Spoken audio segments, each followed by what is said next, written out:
If you want to jump higher, if you want to get quicker, I'm helping you increase your vertical and I'm helping you become a quicker athlete. Let's work. Now listen, these drills are in no particular order, but I'm going to tell you exactly why I'm choosing these drills. Now listen, when it comes to increasing your vertical, there's a few things that you got to understand. I need you to really lock in and watch this video. Now the first exercise that we start off with is just a tuck jump, okay? A vertical tuck jump. Standing in place, our focus is to pull our knees as high as we can, but when we come down, we want to land nice and soft. Up and land, okay? Again, and down. Now, once you've mastered the tuck jump and you can do one solid jump, you want to practice on doing 5 to 10 in a row. So you want to be able to do 2 to 3, up, up, up, just like that, okay? And you can do that for up to 30 seconds and you would do at least 2 to 3 sets. Now, my thing with box jumps is you get the knee drive phase, so we get the explosiveness, but we don't get the landing. So if you're a person that likes to do box jumps, then you need to make sure you're incorporating the depth jump, which means we're just gonna come off this box, use our recoil, sit our hips down, pause, stabilize within our knees and our hips, and have the least amount of movement as possible at the bottom of the exercise. Get set, just like that. Now, if you're not so focused on box jumps, then you can utilize the tuck jump, because once you come out of the tuck jump, you've got to land and then drive right back into the next rep. So number one is the tuck jump.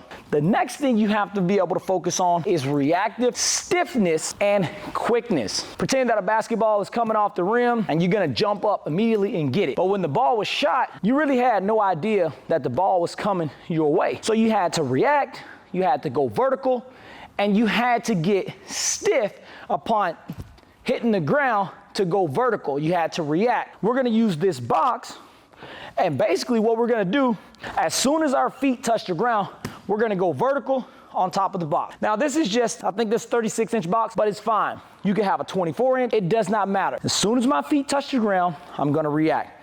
Up, and then explode, just like that. Let's get one more jump. Down,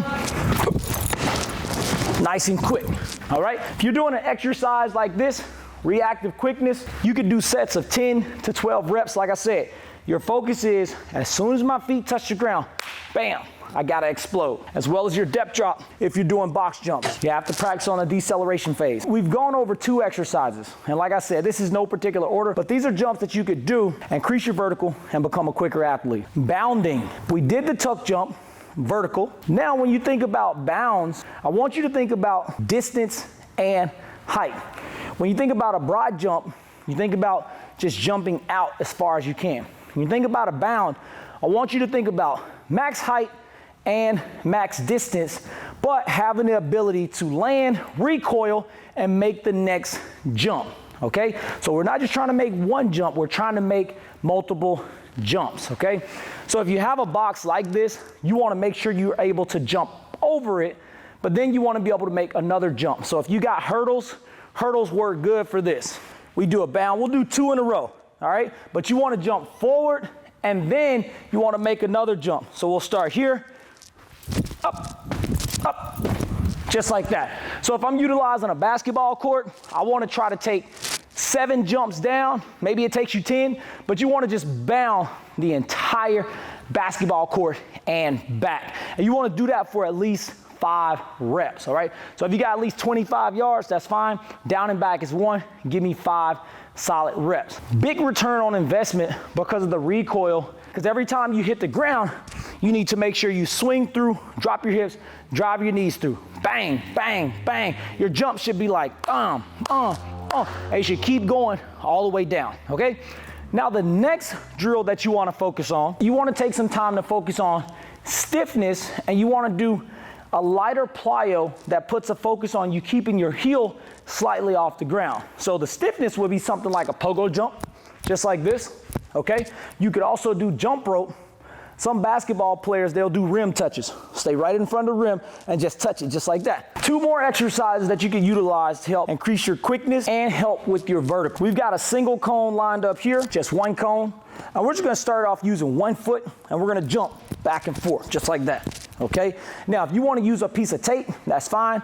I'm utilizing a cone because a cone has about 3 inches of height where I have to make sure I'm going up and over. Now, if you use a piece of tape, then you're gonna be able to focus on quickness back and forth. Now, if you do this, you wanna make sure you're keeping your heel slightly off the ground and you're putting the pressure into the front half of your foot, the balls of your feet. The last one I'm gonna show you, we're just gonna make a quadrant. And you really wanna make this with tape. We don't really need that 3 inch of height from the cone, but you're gonna go single leg hops. Now, if you're a beginner, you could jump off of 2. That's absolutely fine.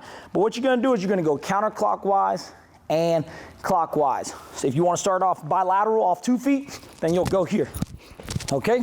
And you want to stay off the cones. Now when you go single leg, same thing. Around, boom, and stay off the cone. Now do the same thing with the right foot, getting at least 3 reps each direction for at least 15 seconds.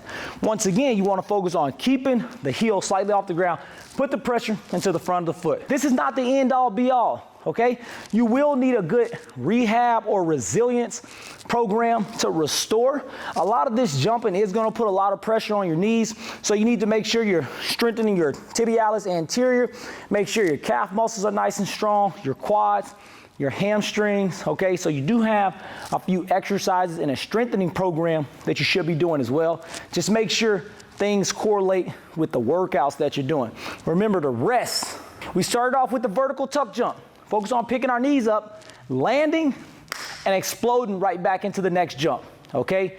Reactive quickness, stiffness, using the box, coming down off of the box, bam, and exploding vertical, okay? The next thing we talked about was bounding for distance and height. I'm not really worried about you doing a broad jump, although a broad jump could have benefits for explosiveness, especially if you're running a 40 or you're just talking about sprinting. We're just talking about vertical and we're talking about being quicker, okay? So when you do the bound, you're gonna focus on height and distance, bringing your knees all the way through and doing continuous jumps. Reload, bang, bang. So there's no pause in between. There's no pause. Keep going. Now the last 2 drills we talked about, side hop side to side for quickness and side hop side to side for time. Now you could also use a pogo jump or jump rope if you want to. This exercise here, if you use a jump rope, you need to do at least 2 to 3 minutes times 2 sets, all right? If you do the side to side, you need to do at least 20 to 25 seconds on single legs. Now, once you get to the quadrant, you need to make sure you're doing single legs, counterclockwise and clockwise. If you're a super beginner, then you want to start off bilateral stance. That's just starting off with 2 feet, going clockwise and counterclockwise. Doing at least 3 to 4 sets for up to 15 to 20 seconds each way, clockwise and counterclockwise. Now listen, these drills done over about a 4 to 6 week period will help you increase your vertical. And you might say, well, how do you know this is gonna help me increase my vertical? Okay, first of all, to increase your vertical or to increase your quickness, you have to focus on your knee drive. Okay, now after you put a program together that helps you express knee drive, you have to have the landing mechanics. Okay, not only the landing mechanics, you need to understand stiffness, basically the ground contact, force absorption, right? So when I jump up and I hit the ground upon making contact, how well am I able to get back off the ground?